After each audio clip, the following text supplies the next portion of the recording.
hago, pero no puedo ir al baño. I mean, I could right now, but yeah, girl, you have.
Mm. Go, let's go, let's go. ¿Alguna vez te has preguntado cómo sería la Tierra sin la Luna? ¿O si se puede pillar un resfriado en una corriente de aire?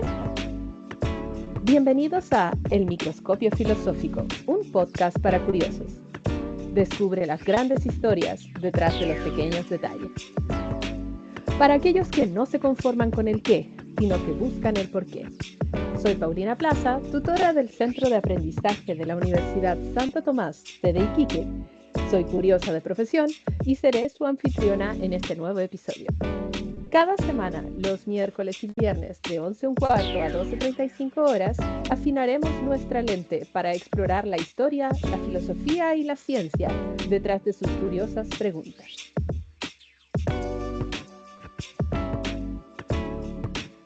Antes de seguir avanzando, vamos a colocar el episodio pasado en nuestro portaobjetos y revisaremos los puntos clave vistos en aquella ocasión.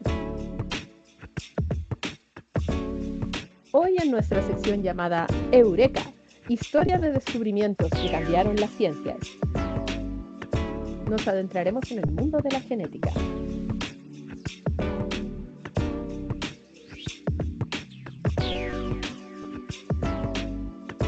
Llegamos al final de nuestro episodio y aprovecho de recordarles nuestra sección llamada El Ágora Científica. Y si tienen alguna pregunta cuya respuesta desean sea investigada, en esta sección podrán interactuar escribiendo sus interrogantes que desean que exploremos en futuros episodios. Para poder participar pueden escribirnos en nuestra cuenta institucional de Instagram @centroaprendizaje-st-IQQ o utilizar el hashtag microscopio filosófico, hashtag podcast para curiosos. Igualmente pueden completar el siguiente formulario si desean redactar sus preguntas curiosas de manera más extensa, escaneando el QR. O pueden escribir en sus comentarios de este video. Los esperamos para un nuevo episodio de El Microscopio Filosófico, un podcast para curiosos. Descubre las grandes historias detrás de los pequeños detalles. Si tienen apetito de más información sobre el tema del episodio de hoy, aquí les dejo algunas recomendaciones de lectura activa con nuestra bibliografía. Nuestra página de YouTube ya está activa, así que si pueden darnos un like, comment and subscribe, se los agradeceremos infinitamente. No olviden limpiar sus lentes de curiosidad. Soy Paulina Plaza, su tutora y curiosa de profesión, y espero verlos pronto.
So, I love them. Those outfits.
Let's go, let's go, let's go. stuck to the void. This is what I wanted, baby. The void is friendly. The void is beautiful. 1, 2, 3, 4, 1.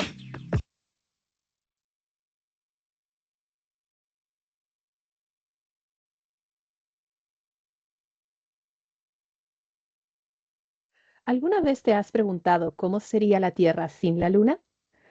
¿O si se puede pillar un resfriado en una corriente de aire? Bienvenidos a El Microscopio Filosófico, un podcast para curiosos.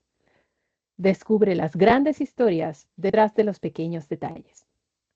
Para aquellos que no se conforman con el qué, sino que buscan el por qué. Soy Paulina Plaza, tutora del Centro de Aprendizaje de la Universidad Santo Tomás, sede Iquique. Soy curiosa de profesión y seré su anfitriona en este nuevo episodio.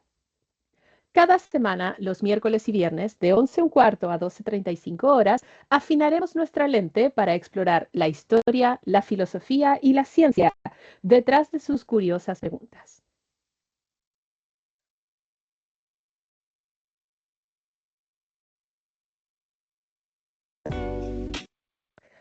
Pero antes de seguir avanzando, vamos a colocar el episodio pasado en nuestro portaobjetos y revisaremos los puntos claves que vimos el día miércoles, para aquellos que quizás están recién incorporándose y que no han podido ver el episodio pasado. El episodio pasado nos adentramos en la dactiloscopía, dado que como era al inicio y no teníamos muy claro qué íbamos a conversar, busqué dentro de las efemérides y encontré una que me pareció muy curiosa, que fue la ciencia de la dactiloscopía, cuya celebración, o mejor dicho, conmemoración, ocurre todos los 1 de septiembre. Esta ciencia fue producida por, a quien tenemos aquí, don Juan Vucetich, croata nacionalizado argentino, que desarrolló esta ciencia para poder identificar y clasificar las huellas dactilares luego de que durante siglos se estuviera estudiando y demostrando la particularidad y singularidad de las huellas digitales.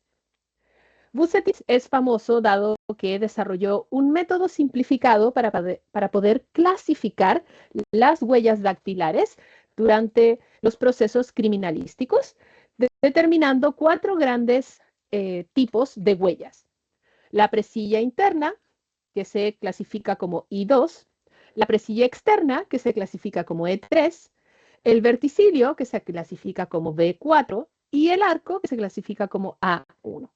Además de eso, también conversamos sobre las distintas características de las huellas dactilares, cómo se producen, si podemos vivir con ellas o sin ellas, para qué sirven evolutivamente hablando y cómo actualmente, no solo en la criminología, sino también en distintas áreas de nuestro día a día, como el uso de smartphones y cuentas bancarias, necesitamos cada vez más de mejores detecciones rápidas de distintos métodos biométricos para poder identificar a las personas. Lo cierto es que este método, el método Vucetich, es el más aceptado dentro de la criminología internacional y es el ocupado tanto por la Interpol como por nuestro país. Por lo tanto, si quieren saber más al respecto, les recomiendo puedan revisar el episodio pasado que ya está en nuestro canal de YouTube, @microscopio filosófico. Pero el día de hoy tenemos otro tema interesante para poder ver. Todavía no me han llegado sus preguntas curiosas, sin embargo, hay muchas efemérides y temas por los cuales hablar, por lo tanto, iremos poco a poco viendo cada uno de ellos en la medida que va pasando el tiempo y si mandan alguna de sus preguntas, ya sea en los comentarios o por nuestras vías de Instagram, los hashtags microscopio filosófico o hashtag podcast para curiosos, o en los comentarios de los videos en YouTube, de cualquiera de esas formas pueden acercarse a nosotros para poder responder sus preguntas curiosas.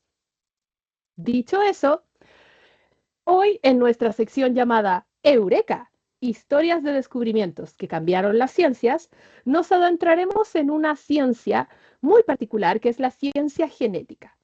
Específicamente hablaremos sobre un hito muy importante en el proceso de descubrimiento de la genética, que fue el proyecto Genoma Humano, que llevó a cabo la investigación suficiente para poder codificar todo el genoma de nuestra especie y de otras especies, además de la humana, y lo que llevó luego a cada vez más y más capacidades genéticas, incluso llegando a modificaciones de las mismas, como las técnicas más actuales, como las técnicas CRISPR-Cas9. Tenemos mucho por explorar, la genética es muy amplia, pero por ello, antes de que nos adentremos en este hito que ya tiene 22 años de antigüedad, pero sin embargo sigue siendo muy importante, primero debemos tener claros ciertos conceptos. Por ello, para quienes no conozcan el mundo de la genética, hoy comenzaremos nuestro podcast viendo los 10 conceptos básicos que necesitamos conocer para introducirnos en el mundo de la genética. Así que iremos a un blog llamado Genotipia para poder aprender más sobre estos conceptos clave. Ahí sí.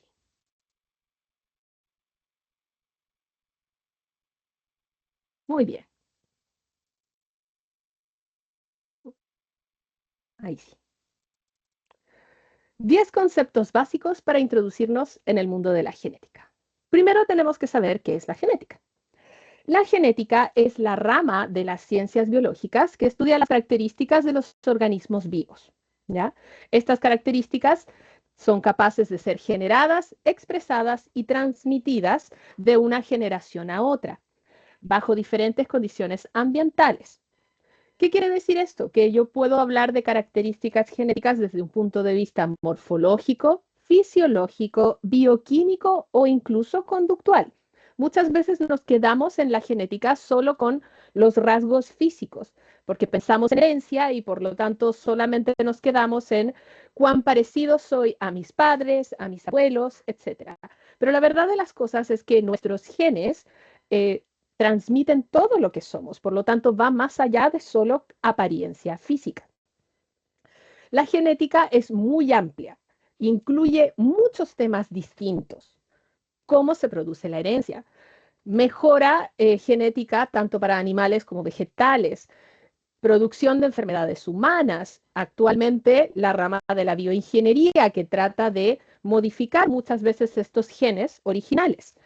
Pero para entender cualquiera de estas áreas, y específicamente eh, lo que vamos a ver hoy día, como el proyecto de genoma humano y estas modificaciones, tenemos que tener claro algunos conceptos básicos y comunes que en todas estas pequeñas subdivisiones de la genética van a aparecer como conceptos sencillos, pero que tenemos que tenerlos sumamente claros para que hablemos todos el mismo idioma. El primero es genotipo y fenotipo. Puede que lo hayan visto esto en las escuelas, quienes son más viejitos como yo. Para quienes no sepan nada de esto, no se preocupen que lo vamos a ver. El genotipo es la composición genética de un organismo que es heredada de sus progenitores, mientras que el fenotipo es cualquier característica o rasgo observable del organismo. ¿Ya? ¿Qué quiere decir esto? Que si, por ejemplo, hablamos de color de ojos, como los míos, que en este caso son cafés, ese sería el fenotipo, la característica. Pero, ¿qué es el genotipo? La molécula específica dentro del ADN que lleva a esa expresión, a que mis ojos sean de color café, porque claramente es una molécula distinta, en mi caso, a el de otra persona que tenga los ojos azules, más verdosos, etc. Y allí aparece el siguiente concepto, que es gen. El gen es la unidad funcional de la herencia. Tradicionalmente se considera que es un segmento de la molécula de ADN que contiene la información necesaria para la producción de la característica, en este caso, color de ojos. Pero esa característica también es una molécula y esa molécula es una proteína. ¿Sí? Una proteína, lo mismo que vemos en las carnes, en todo lo que consumimos o en los complejos proteicos que comemos si vamos al gimnasio. Son moléculas. Por lo tanto, esa sección de ADN va a producir una proteína que en el fondo va a expresarse como la característica. Es decir, mi genotipo son el gen, la molécula de ADN que tiene la información para el color de ojos. Pero el fenotipo, que es el color de ojos propiamente tal, es producto de una proteína que bajo la luz se ve del color café que tengo yo. Esta es la forma simplificada en la que tendemos a hablar sobre genes, la unidad funcional de la herencia. Pero la verdad de las cosas, como todo en ciencias, es un poco más complejo. Hay muchos elementos del genoma, que es como le llamamos a todo el conjunto de características que pueden ser codificadas en cada individuo, que tienen ciertas funciones concretas y no todas esas funciones son codificables a proteínas. Actualmente sabemos, que también fue un hito muy importante cuando se descubrió este detalle, que no todos los genes que están en nuestro ADN, en nuestra molécula, codifican a características, es decir, no todos tienen esa función específica. Y allí es donde aparecen los conceptos de intrón y exón. En el caso de ADN de seres vivos tan complejos como nosotros, tenemos secciones de ADN que codifican a proteínas que se observan como características expresables, y a esos les llamamos exones, y otros genes que no tienen esa función. Y durante mucho tiempo se los consideró basura, pero producto de que no sabíamos para qué servían. Es decir, era un gen que no codificaba para color de ojos, no codificaba para una hormona, no codificaba para altura, conducta, no codificaba para nada. Parecía un error, pero en realidad no lo era, tenía otra función. Y esos son los intrones. Por lo tanto, en todo nuestro proceso de expresión del fenotipo, de la expresión de nuestras características, tiene que haber un proceso de edición, igual que lo hacemos con los videos que subimos a YouTube, por ejemplo, de buscar las mejores partes, en este caso, las partes que sí codifican y eliminar las que no codifican una expresión. Y ese proceso de edición es un proceso complejo que llamamos transcripción del ADN. ¿Okay? Allí todos mis alumnos o alumnas de áreas de la salud o de bioingeniería saben muy claro de lo que estoy hablando. Para el resto, es básicamente un proceso de edición para asegurarnos de que todas las partes que codifican a una proteína funcional sean las que estén unidas y que no haya otra de otra función metida por allí. ¿Ok? Espero que se vaya entendiendo. Si alguno no entiende, lo coloca en los comentarios, lo coloca en el chat, si hay alguno conectado. Siempre pueden preguntar. Nuevamente, se puede volver a hablar de este tema porque estamos hablando muy por encima. Como les decía, genoma es todo el material genético del organismo en particular. Luego, claramente tenemos ADN, que es la molécula que almacena la información genética de un organismo. Es una sigla. ADN, la molécula, en realidad se llama ácido desoxirribonucleico, porque esa es la estructura molecular que lo conforma. Y se caracteriza porque la información genética está guardada en 4 bases nitrogenadas distintas: adenina, citosina, guanina y timina. Sé que suena a lenguaje extraño, pero probablemente muchos han oído de esto. ¿Qué quiere decir? Así como en mis pelotas de relajación, estas que están aquí magnéticas, vemos distintos colores, hay azul, hay morados, hay verdes, hay naranjos, rojos.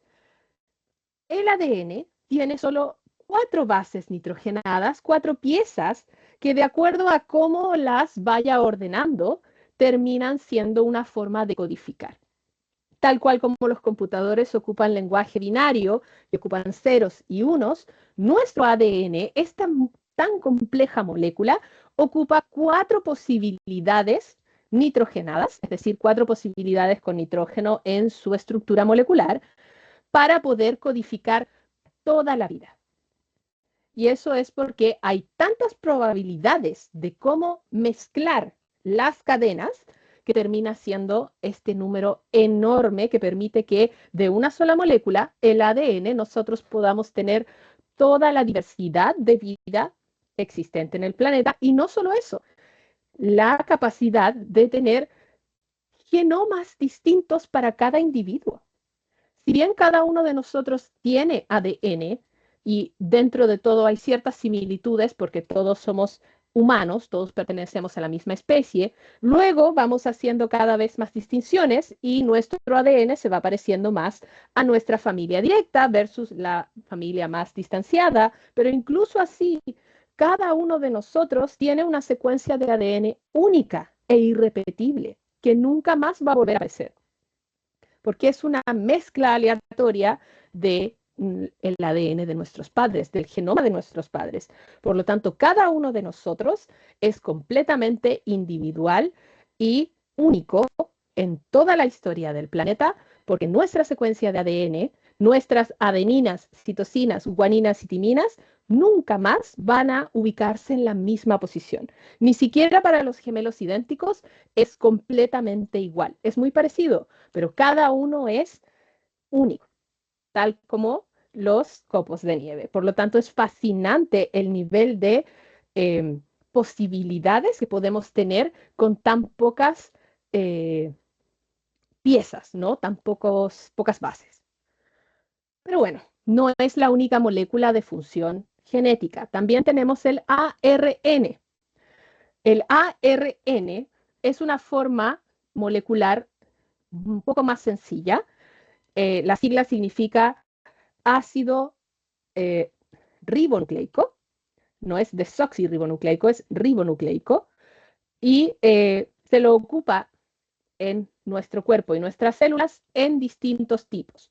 Va a formar los ribosomas, va a formar el ARN de transferencia para trasladar ciertas estructuras llamadas aminoácidos para formar las proteínas y va a formar el ARN mensajero que nos va a permitir sintetizar las proteínas que luego van a ser las expresiones. Por lo tanto, todo este proceso es complejísimo y podríamos dedicarle su propio episodio si quisieran que lo revisemos, ¿no? Pero la idea es que tengamos bien claro estos conceptos antes de que nos adentremos a la modificación genética, porque conocemos todo esto gracias al trabajo de diversos científicos que poco a poco fueron desvelando todas estas estructuras. Hay que pensar que en algún momento ni siquiera sabíamos qué era el ADN. Cuando Mendel vio la forma de herencia, no sabía que existía una molécula capaz de hacer todo esto. Cuando descubrimos esa molécula, después de a poco intentamos poder llevarlo a cabo y nos demoramos muchísimo tiempo por el simple hecho de que es muy complejo. Ya lo vamos a ver a futuro, ¿no? El código genético, que es uno de los conceptos más importantes, son las reglas a utilizar para la traducción del ADN. Es un poquito más complejo, lo vamos a dejar aquí por ahora porque sería hablar mucho al respecto, ¿no? La mitosis y meiosis, que son las divisiones de las células en donde ocurren estas traducciones y replicaciones, y los cromosomas, que es la forma en la que de manera más macroscópica vemos al material genético siendo empaquetado para luego ser dividido. Y esta es la razón por la cual parte de nuestro ADN no tiene codificación a características, porque como vamos a formar estas estructuras altamente compactadas, parte de esos genes se ocupa para tener un lugar de ordenamiento para formar esta estructura. Cuesta imaginarlo porque es algo que no podemos ver con nuestros ojos. Incluso para verlo en microscopio necesitamos microscopios electrónicos de mucha potencia, pero la verdad de las cosas es que si pudiéramos sacar el ADN de uno de nuestros núcleos, puede llegar a medir metros de lo largo que es, de la cantidad de información que es necesaria guardar en esa estructura. Y sin embargo, cabe en algo microscópico que no podemos ver.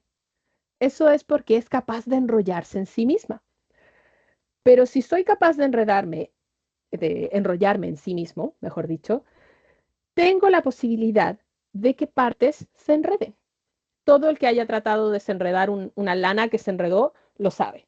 Por lo tanto, para evitar el problema de que si se producen estos enredos, ¿cómo yo lo resuelvo? ¿Cómo lo ordeno?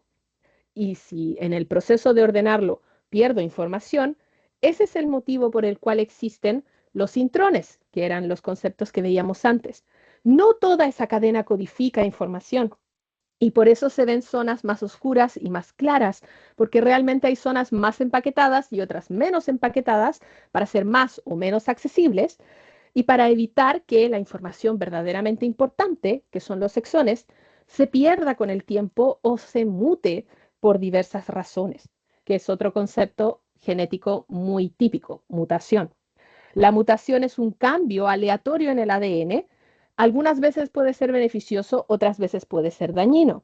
Si bien puede que todos nosotros tengamos mutaciones en estos momentos, la verdad de las cosas es que algunas mutaciones, sobre todo las neutras o dañinas, no siempre surgen de manera aleatoria.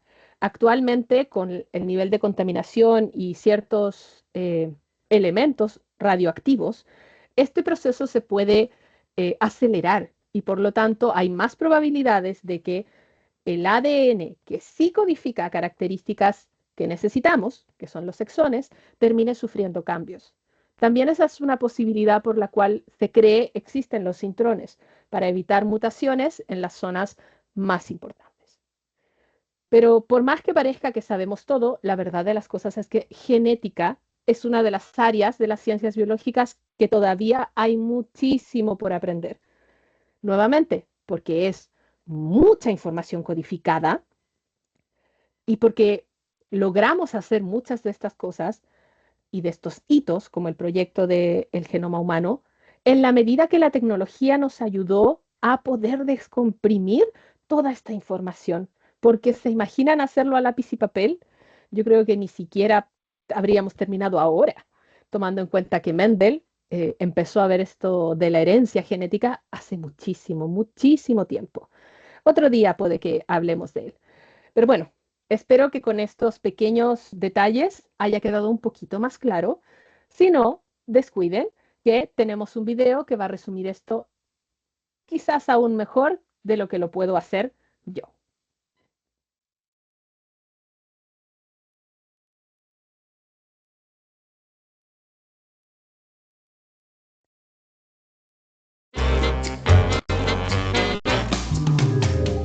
El hecho de que los hijos se parezcan a los padres es algo evidente, pero esta afirmación no es solo válida para los seres humanos o para los animales, también lo es para las plantas. Se parecen porque los padres transmiten los genes a sus hijos. Los genes contienen la información necesaria para crear un ser vivo y dictar cómo es. Al conglomerado de genes se le conoce como genoma. Incluso los seres vivos que no tienen padres, como por ejemplo las bacterias, tienen genes, solo que en su caso la transmisión es mucho más directa. Se reproducen haciendo copias de sí mismos. Por decirlo así, cada ser vivo viene con un libro de instrucciones único, formado por una serie de elementos que contienen en su estructura unos compuestos llamados bases nitrogenadas.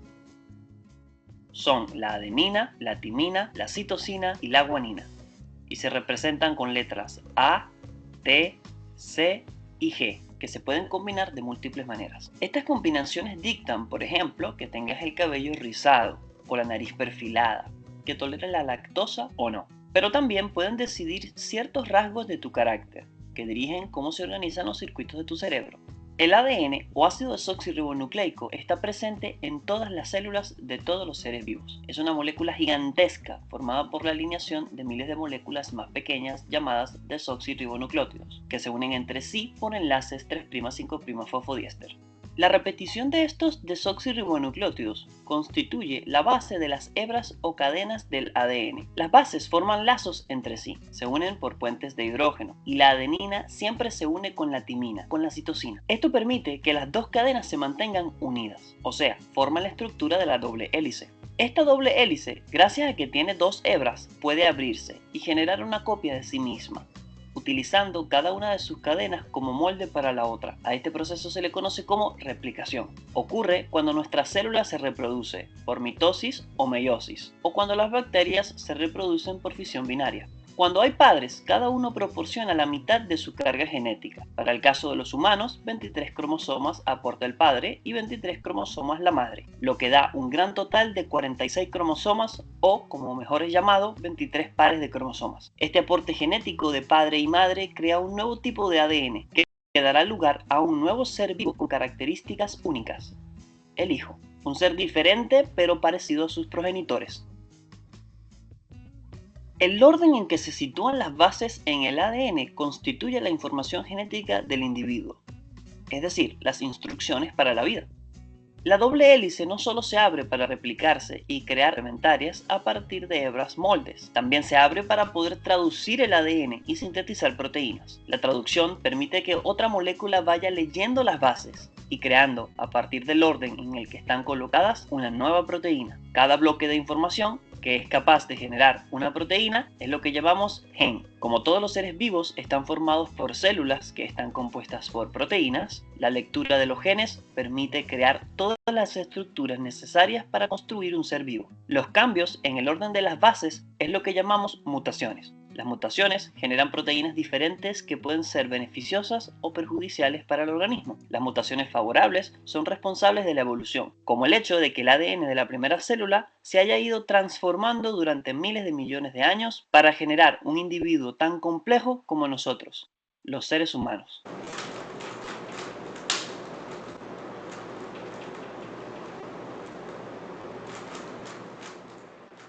Muy bien, ese es un canal que también les sugiero muchísimo, Bioquímica de Pastor. Tiene mucha información específica del área bioquímica, así que para todos mis estudiantes que estén de bioquímica, les sirve muchísimo, ¿no? Pero nosotros vamos a continuar con nuestro tema de hoy, que es el proyecto del genoma humano.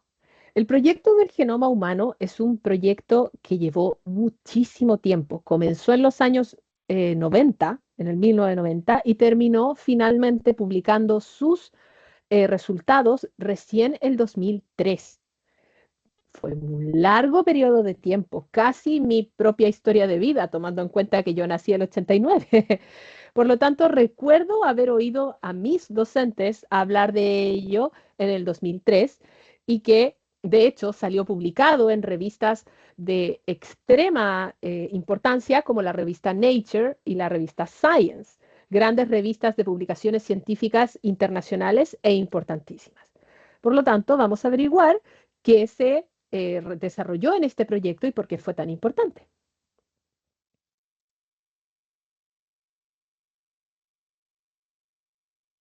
Tus comidas mejor ¿con qué? Mejor con Pepsi Cero.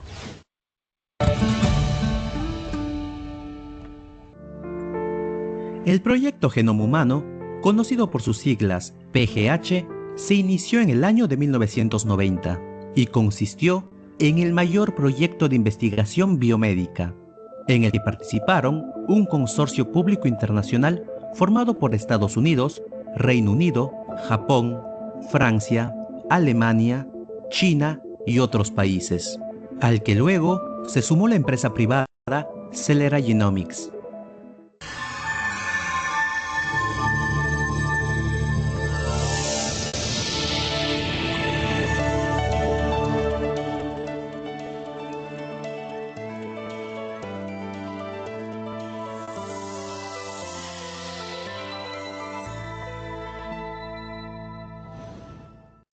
Este tenía como objetivo principal descifrar la secuencia completa del genoma humano y de genomas de otros modelos como la bacteria Escherichia coli, la levadura Saccharomyces cerevisiae y la mosca de la fruta Drosophila melanogaster. En 2004, el consorcio publicó la versión final o completa del genoma humano. Todo esto fue posible debido a que se lograron cambios que permitieron la producción de datos a gran escala, el desarrollo de mayores y mejores recursos computacionales y a la colaboración de grandes redes científicas internacionales con el apoyo de equipos multidisciplinares complementarios. El genoma humano ha generado un nuevo paradigma que ve a los sistemas biológicos como redes complejas de miles de rutas interconectadas. Actualmente, las líneas de investigación se centran en la comparación de genomas, tanto de especies próximas como lejanas evolutivamente. El proyecto Genoma Humano fue un proyecto internacional de investigación científica, con el objetivo fundamental de determinar la secuencia de pares de bases químicas que componen el ADN, además de identificar y cartografiar los genes de un genoma humano promedio, desde un punto de vista físico y funcional, incluyendo tanto los genes que codifican proteínas como los que no. El proyecto Genoma Humano ha significado un paso trascendental en la historia de la ciencia, especialmente en el campo de la medicina.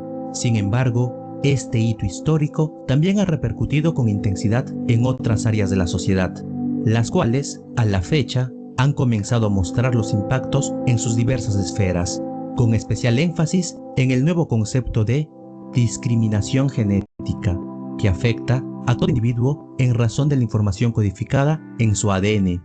Pero eso será tema para otro video. Y así. Muy bien. Entonces, este fue un proyecto enorme que hasta el día de hoy se habla muchísimo, producto de la cantidad de tecnología y la cantidad de trabajo colaborativo que tuvo que llevarse a cabo para que pudiera ocurrir. Tal cual como decía el video, fue un trabajo colaborativo entre empresas privadas, entre diversas universidades y diversos países.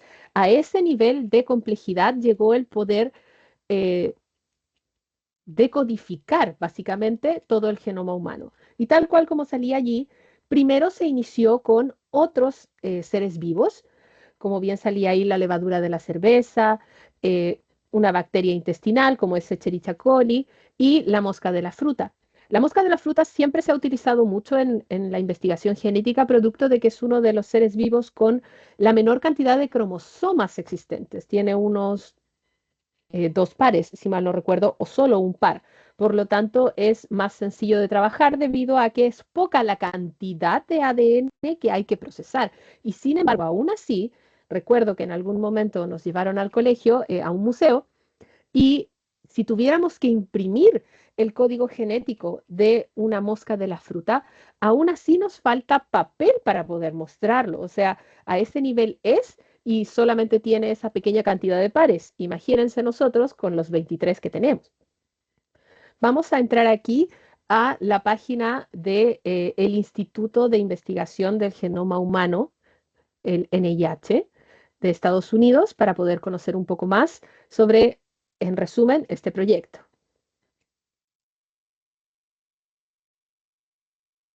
Aquí está. Esta página está originalmente en inglés, pero yo le solicité a Chrome que tradujera para que pudiéramos verlo sin ningún problema. Como bien dice aquí, el proyecto de Genoma Humano fue una iniciativa de colaboración internacional que mapeó y secuenció el genoma humano por primera vez. Nuevamente, este es el hito histórico y científico. Era la primera vez que nos planteamos hacer esto. Durante mucho tiempo no se pudo hacer porque no existía la tecnología y porque también era un tema muy tabú el pensar que podíamos llegar a conocer ese nivel de detalle. Es casi como poder ver, para aquellos sobre todo que tienen eh, una creencia, ¿cierto?, más religiosa, es llegar a ver cómo se escribió la vida, ¿no? Por lo tanto, era un tema importantísimo y muy tabú en la época. Se llevó a cabo desde 1990 hasta 2003 y tuvo un alcance y escala históricos, puesto que fue muy revolucionario y porque se divulgaron estos datos genómicos públicamente a través de estas revistas científicas. La información no fue guardada celosamente, sino que fue como un hito a la capacidad de la humanidad, fue entregada al ethos de la investigación biomédica, ¿no? Al amplio colectivo, para que todos pudieran verlo. Si uno compraba las revistas en aquel momento, uno podía llegar a obtener esa información. La diferencia está en cómo se interpreta. Nuevamente, todas estas tecnologías nuevas que empezaron a surgir, e incluso las que tenemos ahora, siempre deben ir de la mano del pensamiento crítico y de la ética. Aquí fue donde se empezó a hablar mucho sobre la bioética y cuán correcto era el pensar en la manipulación de esta información, porque es casi jugar a Dios, tal cual como dijo Jeff Goldblum durante Jurassic Park, la original. eh, Podemos llegar a pensar en hacerlo, pero debemos hacerlo. Ahí hubo una serie de discusiones que hasta el día de hoy siguen dándose, ¿no? Este proyecto se anunció en 1990 y recién empezó. Fue un esfuerzo internacional fuertemente liderado por Estados Unidos en la época, y tenía esa meta audaz de poder determinar las letras del código genético humano hasta quizás el 2005. La publicación se hizo en 2003, se había logrado, 2004-2005 ya se entregó.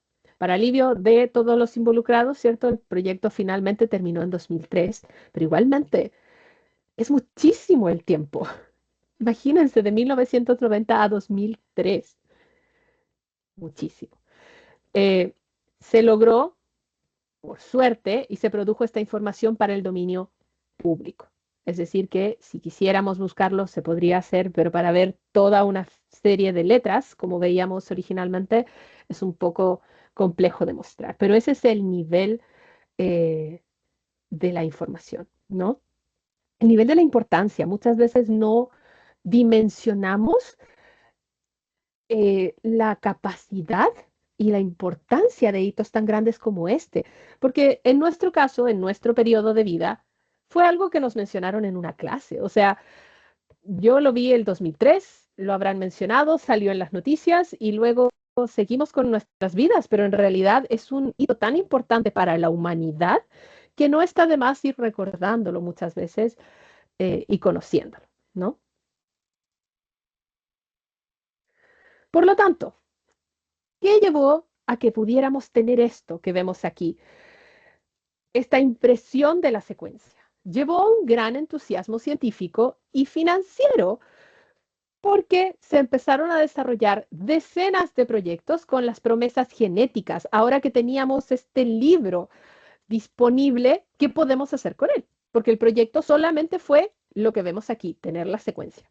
Y por eso durante mucho tiempo se pensó que había genes basura y genes que servían, porque una vez que tuvimos el proyecto teníamos que ahora entenderlo.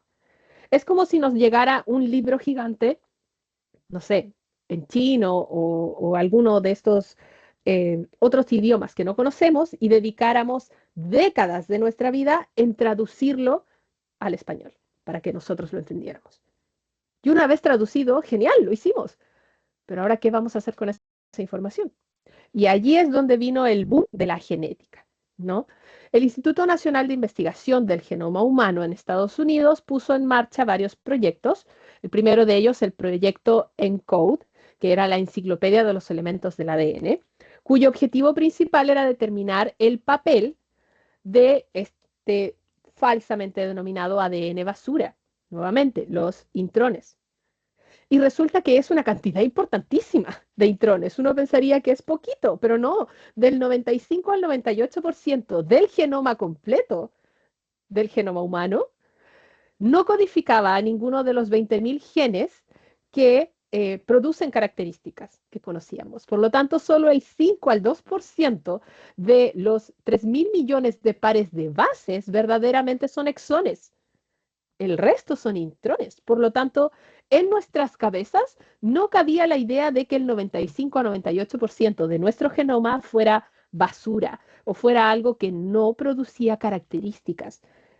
Independiente de que fueran físicas, fisiológicas, morfológicas, no codificaban a nada, porque diablos estaban allí. ¿Nuestro ADN era así de largo por un capricho evolutivo?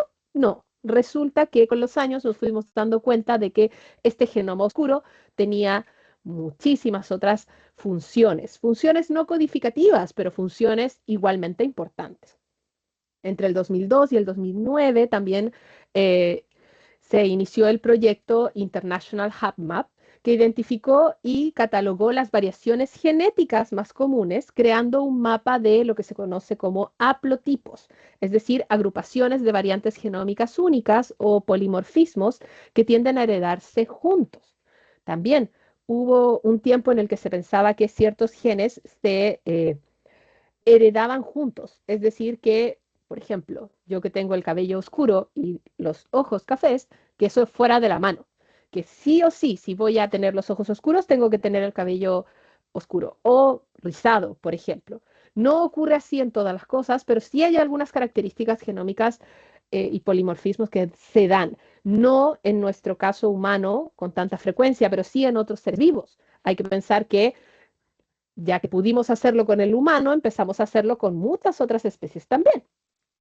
También surgió el proyecto A Thousand Genomes, que en el fondo lo que buscaba era secuenciar el genoma de 2.504 individuos de 26 poblaciones diferentes, en este caso humanos. ¿Ya? Pensemos 2.504 individuos, 2.504 personas de distintos lados, para saber efectivamente, como bien salía en el video, esta discriminación genética, que también durante mucho tiempo, lamentablemente, en la vida y a través de la historia, en la medida que hemos ido conociendo más sobre la genética y la herencia, lamentablemente ciertos sectores han tomado ese argumento, incluso cuando se habló de la evolución, para discriminar, ¿no?, a ciertas razas. Pero con esto se logró determinar que no era así. Tenemos mucho en común entre los distintos individuos.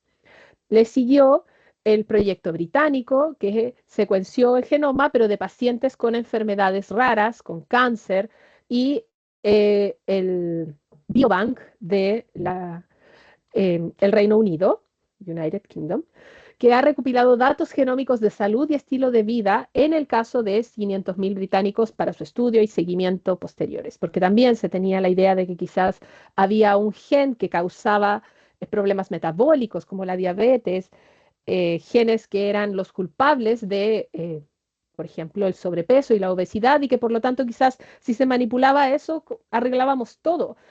El tener las instrucciones de la vida en nuestras manos abrió el debate para todo lo que se podía hacer, todo lo que se podía cambiar, con buenas o malas intenciones. Por lo tanto, cuando llegamos a este paso, se produjeron muchos proyectos, pero también de la mano teníamos que pensar, ¿se debe hacer? ¿No se debe hacer? Esa discusión sigue hasta el día de hoy.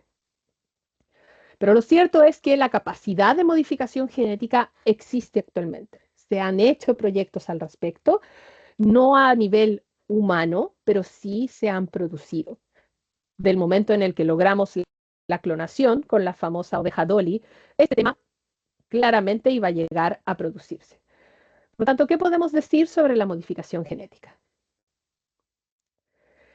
El más actual de los procesos de manipulación genética que existe es el modelo de CRISPR-Cas9, que de hecho se ganó el Nobel de Química en el año 2020.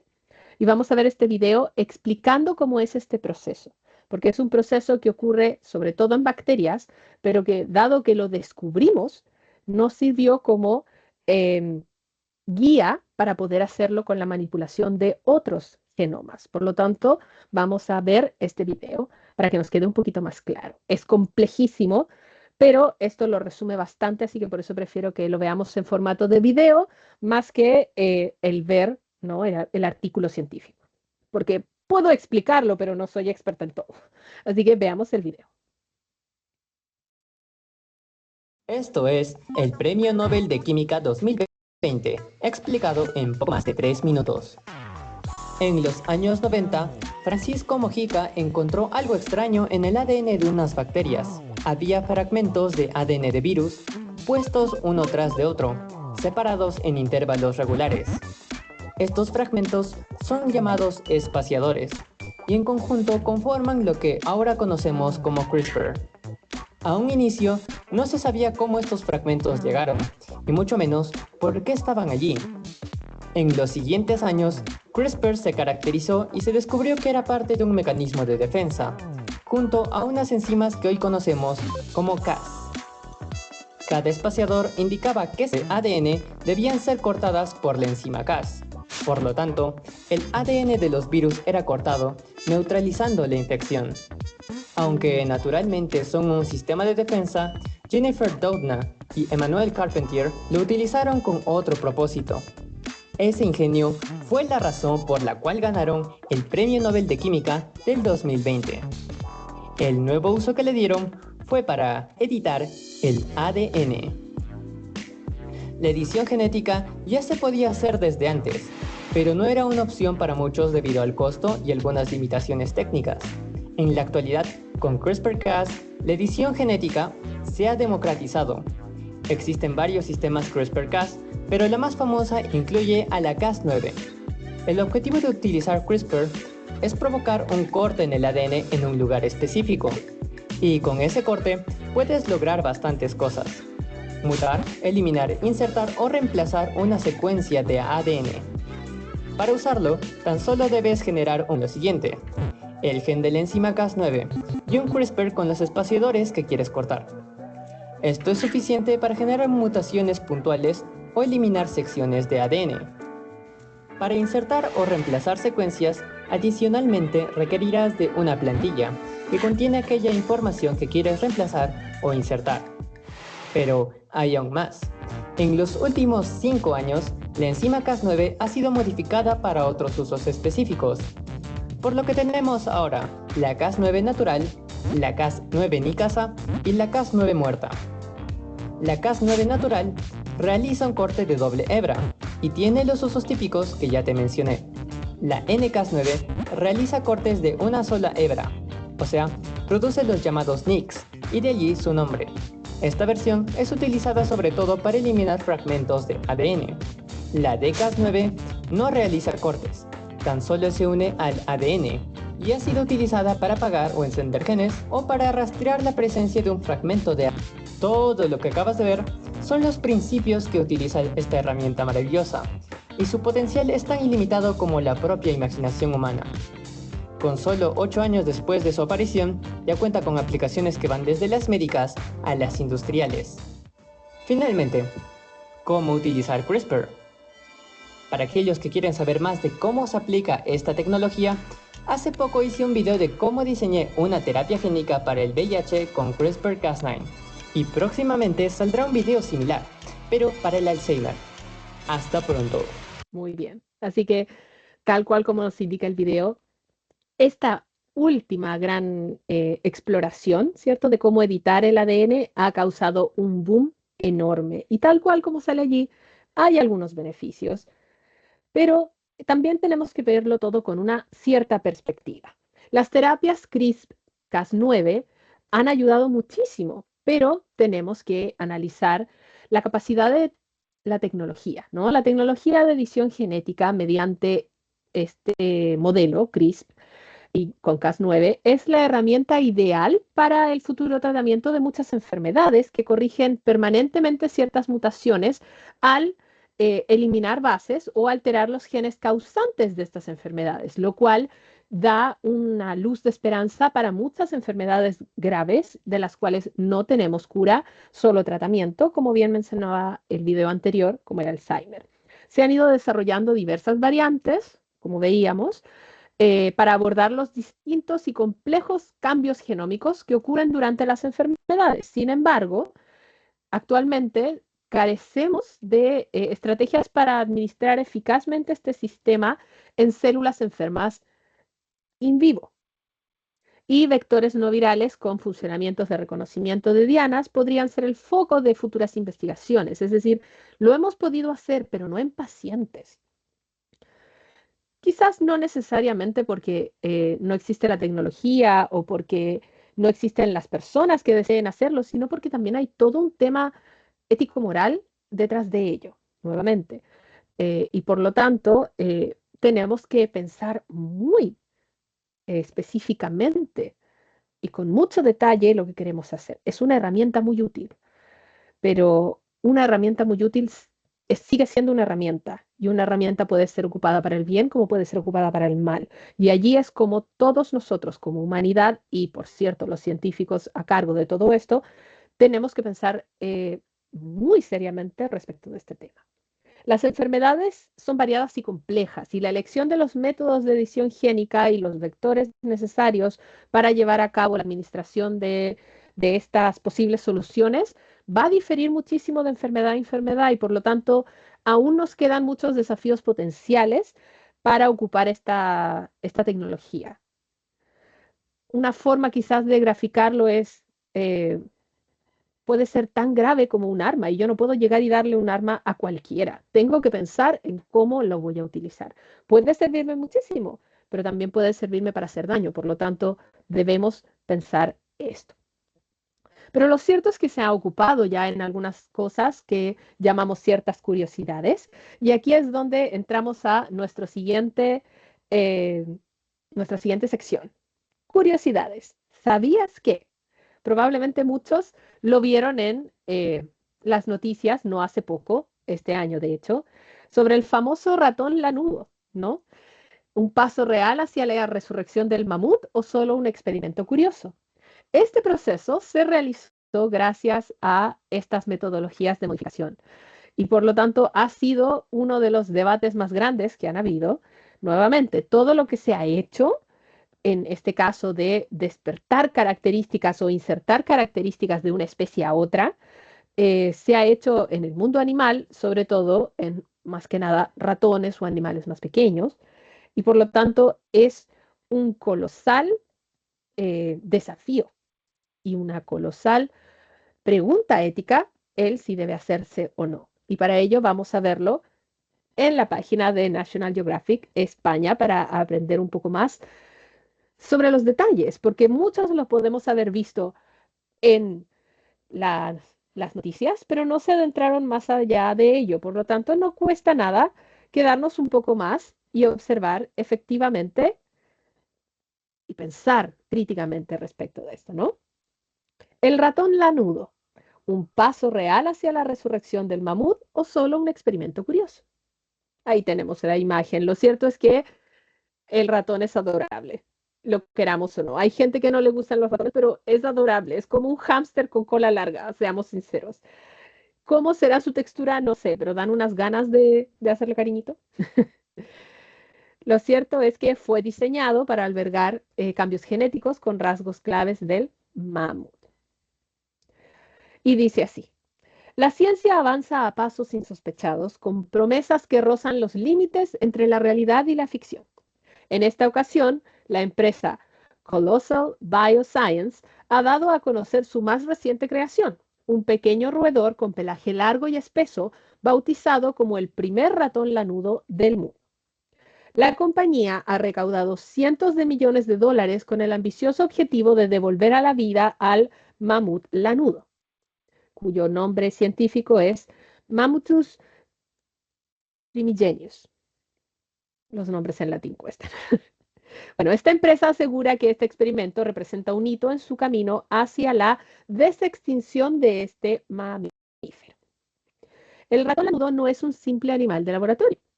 Su genoma ha sido modificado con una combinación de mutaciones inspiradas en los mamuts y otras ya conocidas por influir en el crecimiento del pelo en ratones. Según el comunicado de prensa, el pasado 4 de marzo, emitido por la empresa, este logro es un monumento crucial en su misión. No obstante, mientras la empresa celebra su avance, la comunidad científica observa con cautela, preguntándose si realmente este roedor supone un paso significativo en la recreación de especies extintas. Y nuevamente, pensando en lo que nos dijo Jeff Goldblum, ¿no? En su personaje Ian McGonagall, creo que se llamaba. Bueno, el experto en caos, de la teoría del caos, durante la película de Jurassic Park. Podemos hacerlo, pero ¿debemos hacerlo? La gran pregunta. Seguimos. ¿Un avance revolucionario o solo un ratón con más pelo? Colossal, cuyo valor de mercado supera los 10.000 millones de dólares, sostiene que este ratón es una prueba tangible de que la ingeniería genética puede recuperar características clave de los mamuts en otros organismos. Su objetivo final es modificar genéticamente elefantes asiáticos, los parientes vivos más cercanos del mamut, para dotarlos de rasgos que les permitan habitar ecosistemas similares a los de los ancestros prehistóricos. Sin embargo, la comunidad científica no está tan convencida. Stefan Riesenberg, experto en edición genética del Instituto Max Planck de Antropología Evolutiva, minimiza la importancia del experimento. Y cito, estamos muy lejos de crear un mamut, o siquiera un ratón mamut, afirma. En su opinión, este desarrollo es más una curiosidad biológica que un verdadero avance hacia la desextinción. Pero, ¿qué podemos decir al respecto? Genética y pelaje. ¿Realmente es un modelo funcional? El equipo de Colossal, dirigido por la científica Beth Shapiro, ha estado trabajando para identificar los genes responsables de características distintivas de los mamuts, como su pelaje espeso, su capacidad de soportar temperaturas extremas y sus reservas de grasa adicionales. Para ello han comparado los genomas de docenas de mamuts extraídos de restos fósiles con los elefantes y otras especies más cercanas. Como parte de este esfuerzo, los investigadores han editado ratones para aportar hasta 8 modificaciones genéticas, incluyendo 3 mutaciones similares a las de los mamuts y otras que afectan el pelaje en los roedores, pero que no están presentes en el ADN de los proboscidios extintos. No tenía idea de que esa familia se llamaba así, proboscidios. Interesante. El resultado fue un ratón con un pelaje más largo y de un tono marrón dorado. Insisto, parece un hámster de cola larga, en lugar del característico gris oscuro de los ratones de laboratorio. Pero más allá de la apariencia, ¿qué tan viable es esta línea de investigación? El experimento aún está en sus primeras etapas. Los ratones son jóvenes y no se ha evaluado cómo estas mutaciones podrían afectar su salud a largo plazo, su fertilidad o su resistencia al frío. Gran detalle. Los investigadores planean someterlos a pruebas para determinar si realmente tienen una mejor adaptación a temperaturas bajas, una característica crucial si se pretende transferir estos genes a elefantes en el futuro. Ahora yo me pregunto, ¿dónde diablos pondríamos a los mamuts si ya no hay tantos lugares tan helados? Con el cambio climático, lo único que estamos haciendo es cada vez aumentar la temperatura de nuestro planeta y si bien los inviernos se están volviendo cada vez más helados, no estamos en una edad de hielo. Por lo tanto, ¿dónde vamos a poner a ese mamut si lo hacemos? ¿En el polo? El polo norte se está derritiendo. La Antártica, quizás, pero ¿de qué se va a alimentar? No sé. Preguntas que me hago yo. Bueno. Se enfatiza que la empresa no tiene intención de comercializar estos ratones. Ok, lo dudo, pero perfecto. Aunque existen líneas de ratones con pelajes similares a la venta desde hace más de 2 décadas. Un ejemplo es la cepa Woolly del laboratorio Jackson, que porta una mutación en el gen FAM83G, uno de los mismos genes alterados en el experimento de Colossal. Para algunos genetistas, esto reduce el impacto del descubrimiento, pues la modificación de genes ya estudiados previamente no representa un avance tan disruptivo como se sugiere. Así que es un problema de relaciones, básicamente. Pero aquí está lo que yo quería que llegáramos, el verdadero dilema moral, el dilema de la desextinción. ¿Podemos recrear especies distintas? O quizás la pregunta debiera ser, ¿debemos recrear especies extintas? Vincent Lynch, genetista evolutivo de la Universidad de Buffalo, en Estados Unidos, señala que es difícil separar los efectos de las mutaciones específicas de los ratones de las inspiradas en los mamuts. De los cambios introducidos, solo 3 provienen del estudio de la genética del mamut. Uno relacionado con el metabolismo de las grasas, que es el gen FABP2, y 2 que afectan a la estructura del cabello, los genes KRT27 y TGFA. No se asusten por los nombres, los científicos no somos los más creativos al momento de poner nombres sobre todo a los genes. Al final ocupamos solo letras y algunas siglas, sobre todo si son estadounidenses. A los estadounidenses les encantan las siglas, pero bueno. En su opinión, el experimento no demuestra de manera concluyente que las mutaciones propias de los mamuts tengan un impacto biológico significativo. La gran incógnita sigue siendo cuántas modificaciones genéticas serían necesarias para dotar a un elefante asiático de rasgos funcionales de un mamut. Colossal no busca crear una réplica exacta de los mamuts, sino un organismo capaz de desempeñar el mismo papel ecológico que estos gigantes prehistóricos alguna vez ocuparon. Insisto, ya no está ese ecosistema. ¿Por qué diablos queremos sacar un mamut de un ecosistema que ya no existe a uno actual? ¿Dónde lo vamos a colocar?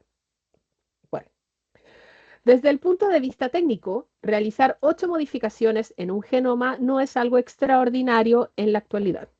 Para mí lo es. Yo creo que para la mayoría de la gente lo es, pero la verdad de las cosas es que sí. Si hablamos con expertos genetistas, no es nada. Probablemente porque si volvemos a pensar en la escala de lo que es un genoma completo, 8 es un número muy pequeño. Pero seguimos. De hecho, Risenberg y su equipo trabajan en métodos para introducir cientos de cambios genéticos en células madres humanas. ¿Por qué tenemos que meternos con los humanos? Oh. Bueno, con el fin de estudiar, me pegué, con el fin de estudiar qué hace único al ser humano en comparación con los neandertales. Ok. Pero alterar el genoma a esa escala siquiera nos acercaría a crear a un mamut. ¿Por qué diablos empezamos a hablar de neandertales si queríamos seguir con mamut? Ok. Así, aunque este experimento podría servir como una prueba de concepto, sigue siendo una modificación en un organismo pequeño y genéticamente distante del objetivo final. Bueno, lo que este artículo quizás no logró demostrar tan bien, pero no se lo voy a sacar en cara, es nuevamente el problema moral de todo esto, la ética de un proceso como este y otros procesos futuros de modificación génica. Si bien la edición genómica es una tecnología nueva, los problemas éticos que plantea son en parte comunes a tecnologías anteriores que implican la salud, la agricultura y el medio ambiente. No por nada están los famosos alimentos transgénicos y está todo el movimiento de comer más sano, más orgánico, etcétera, más natural, ¿no? Lo que ha cambiado es que los conceptos que antes eran teóricos, como la capacidad de reparar una mutación dañina en un gen, ahora es posible o lo serán pronto. Ya lo son en cuanto a modificación en animales, pero nuevamente, publicado no ha habido nada hasta el momento, por lo que yo sepa, por lo que logré investigar, en humanos. Puede que se esté haciendo y no sepamos, pero eso ya es entrar a la ciencia ficción. Lo cierto es que las cuestiones éticas se vuelven más urgentes a medida que la tecnología avanza. Y allí, los docentes y quienes trabajamos en toda área, tenemos que dar un paso adelante y instar los momentos de debate respecto de esto, con nuestros alumnos, con nuestros colegas, con nuestras familias, con la sociedad entera. Si bien cada caso de uso de CRISPR plantea preguntas específicas, existen diversas preocupaciones éticas fundamentales que surgen en todas las aplicaciones de edición genómica y se tienden a categorizar en estos grandes temas. Seguridad y resultados no deseados. ¿Qué pasa si no ocurre lo que queremos? ¿Qué pasa si terminamos produciendo una especie completamente distinta, algo que no podamos controlar? La biodiversidad, lo importante que es mantener el delicado equilibrio natural. Ya nos ha pasado durante la historia que hemos afectado ecosistemas solo con la introducción de especies foráneas. Pregúntenle si no a Australia, o sea, y más encima queremos llegar a esto, ese ya es un tema. El acceso a esta tecnología, la justicia y los derechos humanos respecto. Aquí, nuevamente, no pensemos que todo esto es solo los científicos o el área de la salud. Aquí, derecho, aquí, trabajadores sociales tienen mucho que decir al respecto. La filosofía va mucho de la mano. La filosofía y la ciencia conversan muchísimo y la historia también. Por eso estamos aquí en este podcast para dejarlo bien claro. La naturalidad y la relación con la naturaleza que tenemos como seres humanos, y ahí entra todo el movimiento de vivir más natural, más orgánicamente, y qué decir para los religiosos que me estén escuchando, la toma de decisiones y el jugar a ser Dios, ¿no? ¿Qué tan dispuestos estamos como individuos, como especie, como sociedad a modificar aleatoriamente o Dios lo impida, a decidir que ciertos rasgos son más o menos deseables?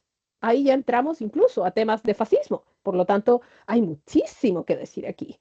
Y dado el clima geopolítico actual, es una conversación que tenemos que tener. Muchas veces nos quedamos en el sensacionalismo, pero la verdad de las cosas es que hay que darnos el tiempo de conversar de esto y conversar largo y tendido. Así que espero podamos hacerlo, ¿no? Espero lo hagamos. Y para ello los insto, dado que estamos llegando al final de nuestro episodio, ha estado intenso. Lamentablemente, como suele ser la situación por horario, nadie ha podido participar, pero les dejo esta sección para poder seguir planteándoselo y comunicarse, ¿no? Nuestra sección, el Ágora Científica. Y sí, ¿tienen alguna pregunta cuya respuesta desean sea investigada? En esta sección pueden interactuar escribiendo sus interrogantes que desean que veamos en futuros episodios. Para poder participar, les recuerdo, pueden escribirnos a nuestra cuenta institucional de Instagram, @centroaprendizaje_st_IQQ. Nuevamente, @centroaprendizaje_st_IQQ. O pueden también utilizar nuestros hashtag microscopio filosófico o hashtag podcast para curiosos. Nuevamente, repitiendo, hashtag microscopio filosófico o hashtag podcast para curiosos. A su vez, pueden completar el siguiente formulario si desean redactar sus preguntas curiosas de manera más extensa, escaneando el QR. Los llevará a un formulario de Microsoft donde podrán dejar sus datos, si desean hacerlo, y sobre todo sus preguntas. Puede que quieran hablar más sobre este tema, que nos enfoquemos en otra zona. Hay mucho que hablar de genética, muchísimo. Pero también puede que tengan otras preguntas que son completamente válidas. Por lo tanto, no tengan miedo, no piensen que algo no cabe dentro de el marco teórico de este podcast. Porque nuevamente estamos aquí para aprender sobre la historia, la filosofía y la ciencia detrás de las preguntas que puedan hacerse. Igual que los griegos de antaño, no hay nada mejor que preguntarnos y conversar sobre los distintos temas. Todos tenemos algo que decir al respecto, así que los insto a que puedan participar de esa manera. Si alguno puede conectarse a nuestras videoconferencias, genial. Si no, yo siempre estaré aquí dispuesta a ver sus posibles preguntas y ver sus sugerencias. Dicho eso, los esperamos para un nuevo episodio de El Microscopio Filosófico, un podcast para curiosos. Descubre las grandes historias detrás de los pequeños detalles. Espero les haya gustado la edición de hoy, el episodio de hoy. Es un tema que a mí me emociona mucho y que no pensé que me emocionara tanto, porque cuando me lo pasaron nuevamente en el colegio en el 2003, fue como un día más, pero ahora que estoy más adulta y que he aprendido mucho al respecto y como docente del área de biología también he aprendido bastante, es interesantísimo el pensar en esto, ¿no? Y el llegar a plantearnos todas estas preguntas. Pero bueno, si tienen hambre o apetito de más información sobre el tema de hoy, aquí les dejo nuevamente como recomendación de lectura activa nuestra bibliografía. Pueden averiguar más incluso, pero aquí les dejo los links de los videos, de las páginas que observamos, por lo tanto está todo lo que puedan necesitar. Y siempre se les insta en este podcast a que puedan averiguar mucho más. Y como les digo, si en medio de esa investigación quieren hablar de algo más, pues manden sus preguntas, no hay ningún problema.